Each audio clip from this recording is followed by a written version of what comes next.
Bonjour à tous, merci au CDCA pour votre accueil. Je suis Isia Berger, je suis infirmière de formation et actuellement j'accompagne les professionnels de santé et les établissements de soins au déploiement de leurs projets de télémédecine et plus spécifiquement donc, pour le département du Cher. Donc j'appartiens au GIP Centre-Val de Loire. Nous sommes un organisme public mandaté par l'Agence régionale de santé. Donc la télémédecine, qu'est-ce que c'est ? Ça reste une pratique médicale qui permet finalement l'obtention d'un avis médical de façon sécurisée, de façon encadrée, je dirais, via des logiciels sur Internet. Donc les objectifs de la télémédecine, c'est avant tout d'améliorer l'accès aux soins sur les territoires et particulièrement dans le Berry, où on est particulièrement touché par la désertification médicale. Et c'est aussi d'améliorer la coordination, la collaboration entre les professionnels et les structures de soins. Bien que nous ayons affaire à des distances géographiques importantes parfois, et malgré le manque de temps de plus en plus présent des médecins. Il s'agit également d'améliorer le parcours de soins des personnes, et particulièrement des patients qui sont fragiles. Je pense aux personnes âgées, aux personnes handicapées avec lesquelles on travaille beaucoup pour éviter des déplacements inutiles, voire des hospitalisations inutiles.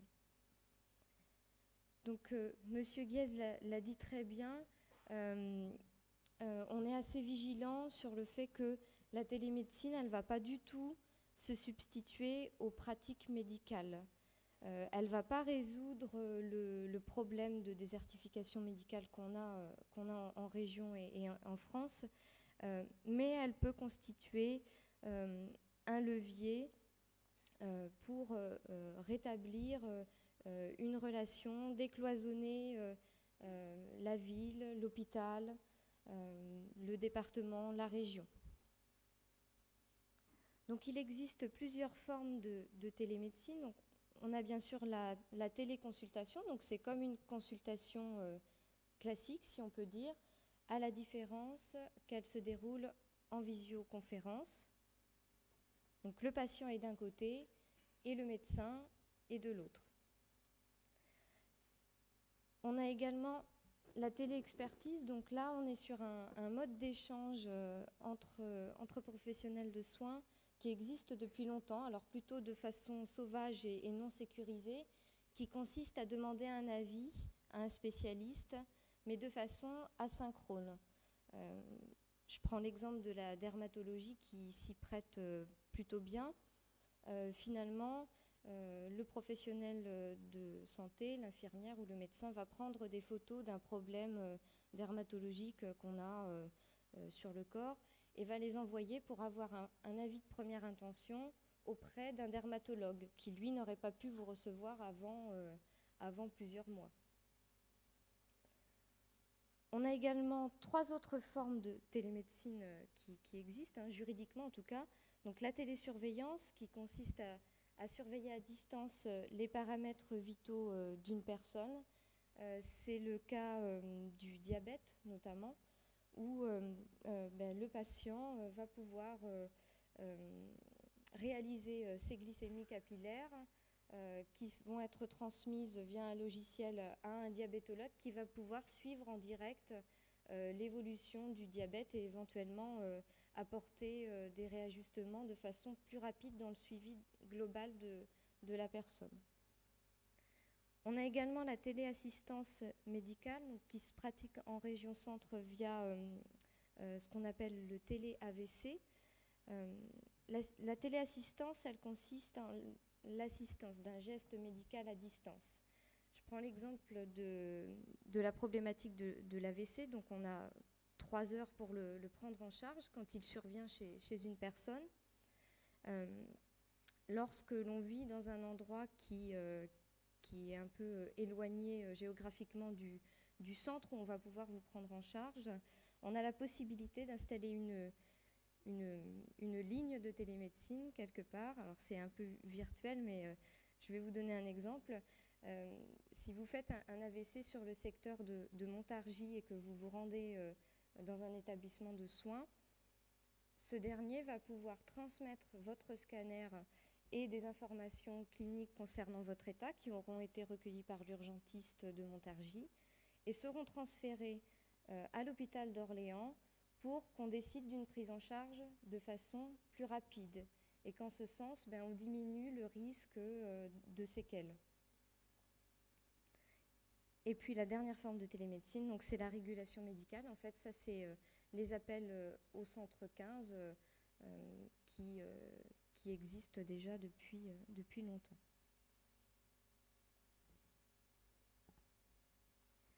Donc au niveau du cadre réglementaire, la télémédecine est reconnue en France depuis 2009 par la loi Hôpital Patient Santé et Territoire. Et un décret qui date de 2010 permet d'en préciser les modalités de mise en œuvre. Donc, depuis 2012, des expérimentations ont lieu, notamment via le programme régional de télémédecine qui a défini 5 priorités, parmi lesquelles la télémédecine de proximité à destination des personnes âgées, des personnes handicapées et des personnes en milieu pénitentiaire.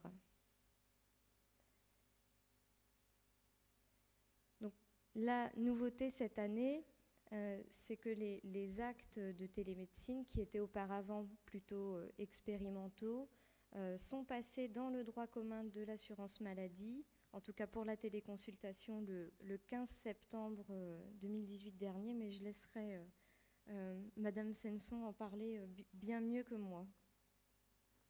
Donc je vous propose de vous passer une petite vidéo. C'est un peu abstrait ce que je dis, donc je souhaitais vraiment vous montrer une mise en pratique qui permettra peut-être d'illustrer un petit peu ce qu'est la télémédecine et la téléconsultation. On en a déjà parlé ici, vous connaissez certainement le principe de la télémédecine qui permet de réaliser des consultations à distance via une caméra, un ordinateur ou une tablette. Et dans le cadre de la loi de financement de la sécurité sociale, le ministère de la Santé finance dans plusieurs régions en France des expérimentations donc de télémédecine pour traiter chez certains patients des plaies chroniques et complexes qui nécessitent un suivi régulier. Vous voyez ce reportage signé Mathilde Lyotard, Christian Gallet, Pierre-Luc Perrin. Bonjour Mme Gabrielle. Bonjour madame. On vient pour faire le pansement. Oui. Aujourd'hui, c'est une consultation un peu particulière pour Yvette, qui n'a même pas besoin de bouger de son lit. Nous allons nous connecter. Bonjour Myriam. Bonjour Guillaume. Via une tablette équipée d'une caméra, cette patiente va être mise en relation avec une infirmière spécialisée. Alors, On va regarder la plaie ensemble? Yvette souffre d'un ulcère d'origine veineuse qui persiste depuis plusieurs années. Grâce à ce système de téléconsultation, l'infirmière spécialisée, sans se déplacer, va pouvoir échanger avec l'infirmière sur place et constater l'état de la plaie. est un petit peu saturé. Du coup, les pansements, vous les faites tous les combien là? Tous Eh les ben, jours? oui, on les fait tous les jours. Tous les jours, Myriam. Vous le supportez bien, Madame Gabrielle, le pansement? Ça vous fait mal ou pas? Est-ce que vous avez mal? Ça va, oui, je le supporte pour l'instant. Je trouve que c'est bien. Ça évite beaucoup de choses et puis c'est agréable comme ça. Vous faites sur mon lit, vous vous rendez compte? C'est bien. Je suis habituée un petit peu maintenant. Ça fait 2 ou 3 fois que c'est comme ça, alors maintenant ça va mieux. Et la première fois? Ah, mais ça m'a paru drôle. Une fois le diagnostic posé, l'infirmière propose un nouveau protocole. Pour résumer, on met un pansement qui va absorber un petit peu plus. On maintient l'hydratation avec la crème qui est sur la table de nuit que j'ai aperçue et les saumoses qu'on retire donc le soir au coucher. Eh bien, écoutez, je vous souhaite une bonne journée. Bon courage. Merci beaucoup, madame. Merci Myriam. Pour nous, c'est une valeur ajoutée à notre travail, ça c'est certain. On a des informations et des conseils qu'on n'aurait pas sans ces consultations à distance. Si une plaie n'évolue pas favorablement par rapport au protocole que notre interlocutrice nous a suggéré, on peut à tout moment la rappeler et obtenir une petite visio comme ça entre deux. Bonjour Myriam. Bonjour Anne. Alors, c'est parti. Après chaque consultation, une dermatologue valide le traitement et rédige un compte-rendu qui sera transmis à l'établissement. La patiente a-t-elle des douleurs? Non, périodiquement. J'interviens pour valider, améliorer, ajouter quelque chose lorsque les choses stagnent, d'avancer dans la partie médico-chirurgicale, c'est-à-dire vérifier s'il ne faut pas faire appel à tel ou tel spécialiste, qu'il soit médecin ou chirurgien. Ce dispositif ne concerne que les plaies chroniques et complexes. Elle nécessite un suivi très régulier. Pour la directrice de la maison de retraite, les avantages sont évidents. Ce que je trouve très séduisant dans ce projet, c'est que ça répond vraiment aux besoins du résident qui a besoin de sécurité et de confort. Et le fait qu'il n'ait pas à se déplacer pour aller en consultation chez un spécialiste, c'est quand même extraordinaire. Il n'a pas à prendre l'ambulance, à être déplacé, à devoir faire les bons de transport, à être accompagné par la famille, puisque les salariés ne peuvent pas accompagner les résidents. Donc dans ce sens-là, c'est vrai que c'est très confortable. Mis en place il y a déjà 3 ans en Basse-Normandie, ce dispositif est pour l'instant gratuit pour l'établissement et les patients. Pour le directeur du projet, il s'agit d'un progrès considérable en matière d'économie de santé. Nous voyons qu'il y a moins de frais de transport, moins de frais d'hospitalisation, moins de consultations physiques. Tout ceci amène une diminution du coût de la santé. Ces téléconsultations peuvent aussi avoir lieu chez les particuliers, chez les médecins généralistes ou encore dans les cabinets d'infirmiers. Le ministère de la Santé a décidé de développer prochainement le dispositif dans 7 nouvelles régions.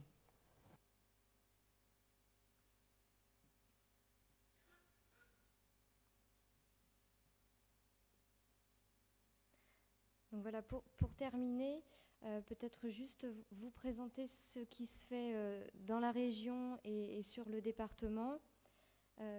Donc nous avons une plateforme régionale qui s'appelle Covotem, qui est développée par une société qui est basée à Besançon, qui a été choisie par l'Agence régionale de santé et qui est disponible de façon gratuite pour tout professionnel de la région et qu'on peut installer sur n'importe quel type d'ordinateur.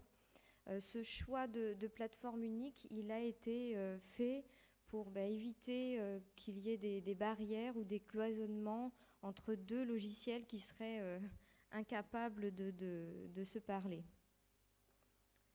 Donc Covotem est une plateforme polyvalente. On peut à la fois y faire de la téléexpertise, comme un échange de mails ou de SMS, mais également on peut y faire de la visioconférence, un peu comme un Skype, mais qui serait sécurisé puisqu'on touche à des données de santé. Donc on peut relier la plateforme à des dispositifs médicaux numériques, bien entendu. Je pense notamment au dermatoscope que vous voyez, à l'otoscope, à un électrocardiogramme, à un stéthoscope ou à un oxymètre de pouls qui peuvent permettre de récupérer des informations supplémentaires pour les transmettre et les faire analyser par un spécialiste. Donc l'Agence régionale de santé et le GIP Centre-Val de Loire accompagnent les projets de télémédecine. On s'est rendu compte que mettre un outil à disposition des professionnels de santé et des établissements, ça n'était pas suffisant, qu'on avait vraiment besoin de travailler autour des besoins, des particularités de territoire, des relations qui existent déjà entre les professionnels. Nous participons également à l'élaboration du projet administratif, financier, organisationnel, mais aussi à la formation des médecins, des infirmiers, des kinés et de tous les autres professionnels de santé. Donc au niveau des spécialités qui sont particulièrement développées en télémédecine, on a la question de la filière dermatologie et plaies chroniques. où on trouve des offres sur l'ensemble des départements de la région, également donc sur le Cher, avec une offre du secteur libéral, un dermatologue libéral, et des projets en cours, notamment sur le centre hospitalier de Saint-Amand-Montrond pour le suivi des plaies chroniques. Nous accompagnons particulièrement le secteur de la gériatrie, donc environ 25 EHPAD sur l'ensemble du département. Et donc le sujet de la gériatrie et de la gérontopsychiatrie est une des demandes fortes des établissements de soins. Donc pareil, avec une couverture sur les départements. Et sur le 18, donc Saint-Amand-Montrond, qui possède une offre, mais également une réflexion avec la gériatrie de Vierzon. Donc les autres activités régionales qui existent, donc on a la santé mentale et la psychiatrie, voilà, dont une offre qui reste à construire sur le CHS Georges Sand. On a également des activités en cardiologie, et également en gynécologie, sur la thématique de la douleur et de la néphrologie. Donc il y a beaucoup de projets aussi qui sont finalement interdépartementaux, où on peut avoir un recours plus facile aux spécialistes des grands centres de Tours et d'Orléans. Et pour terminer, donc un petit focus sur le département du Cher. Donc tous les projets ne sont pas cités de façon exhaustive, hein. J'en ai retenu quelques-uns. Le dépistage bucco-dentaire qui est mis en œuvre par le centre hospitalier Jacques Coeur de Bourges, donc qui consiste à ce qu'une infirmière se déplace dans les EHPAD pour examiner, prendre des photos de l'état bucco-dentaire des résidents pour que ces photos soient transférées à un spécialiste afin qu'il donne une conduite à tenir. Donc on a également la possibilité d'avoir des téléconsultations de douleur avec l'hôpital Jacques Coeur, essentiellement avec des établissements pour personnes âgées. Il y a également un projet d'hépatogastro-entérologie. Donc, les personnes qui ont bénéficié d'une greffe de foie par le centre hospitalier de Tours doivent se déplacer en consultation à Tours, ce qui n'est pas toujours facile avec l'état de fatigue, la distance géographique. Donc, depuis maintenant 2 ans environ, les patients ont la possibilité de réaliser une partie de leur consultation en télémédecine en se rendant directement à l'hôpital de Bourges sans avoir à se déplacer sur Tours, bien que certaines consultations restent présentielles avec le chirurgien greffeur. Alors c'est pas très lisible, mais on a également les maisons de santé pluriprofessionnelles de Sancerre et de Sancoin qui sont équipées et qui fonctionnent en télémédecine. La maison de santé de spécialistes qui se trouve à Saint-Doulchard, ISOA 18, projet mené par le docteur Roland, qui fait appel à la télémédecine pour la coordination de ses équipes. Nous avons également donc une expertise en dermatologie à Saint-Amand-Montrond et une offre en gériatrie qui débute sur Saint-Amand avec le docteur Albou. Et ça, c'est la petite particularité du département du Cher. Donc, la désertification médicale, elle touche aussi la médecine du travail. Donc, nous avons mis en place la télémédecine à la médecine du travail de Bourges, notamment pour les consultations de pathologie professionnelle dont le centre se trouve à Tours et qui entraînait quelque part un renoncement aux soins des salariés, puisque le déplacement jusqu'à Tours était à leur charge. Donc là, on a la possibilité de demander des avis à Tours sans avoir à se déplacer. Voilà, j'ai fini.